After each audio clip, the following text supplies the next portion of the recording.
এইভাবে ডাক্তারি করলে কি পোষাবে? সকাল থেকে বসে আছি, একটা রুগীও নেই। আহ, ভালো লাগে না। তাহলে একটা গান গাই। আজ পাশা খেলবো রে শাম। ওই তো, আসছে আসছে, একটা রুগী পাওয়া গেছে। এ ভাই, আসেন আসেন আসেন আসেন আসেন, এদিকে আসেন দেখি। ডাইরেক্ট শুয়ে পড়েন, ডাইরেক্ট অপারেশন হবে, কোনো কথা হবে না।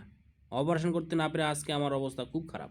এ কি অবস্থা ভাই তোমার? তোমার মাথায় চারিদিকে ব্যান্ডেজ লাগানো কেন? কি তুমি কি কোথাও খুন খারাপি করে আসছো নাকি? কি অবস্থা বলো তো?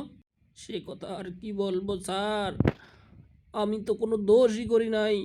ওরা আমাকে মেরে তক্তা বানিয়ে। তাহলে ওরা তোমাকে মারলো কেন? কি করেছো তুমি? তুমি কি কারো ক্ষতি করেছো নাকি কোনো? না হলে তো তোমাকে মারার কথা ছিল না, বলো। না স্যার, আমি কোনো কিচ্ছু করি নাই। ওরা আমাকে পেয়ে দুমদাম মেরে দিল, আমাকে কিছু বলার সুযোগই দিল না। কোনো অপরাধী করিনি আমি। এই কথা আমি কোথায় গিয়ে বলবো, কাকে গিয়ে বলবো? স্যার আপনি আমাকে প্লিজ, স্যার আপনি আমাকে দয়া করে বাঁচান, স্যার আমাকে বাঁচান। ঠিক আছে, তুমি শুয়ে পড়ো, আর কোনো কথা হবে না, ডাইরেক্ট অপারেশন হবে। এখন কথা হবে শুধু অপারেশন টেবিলে। ঠিক আছে, কোনো চিন্তা করো না, আমি আছি তোমার জন্য।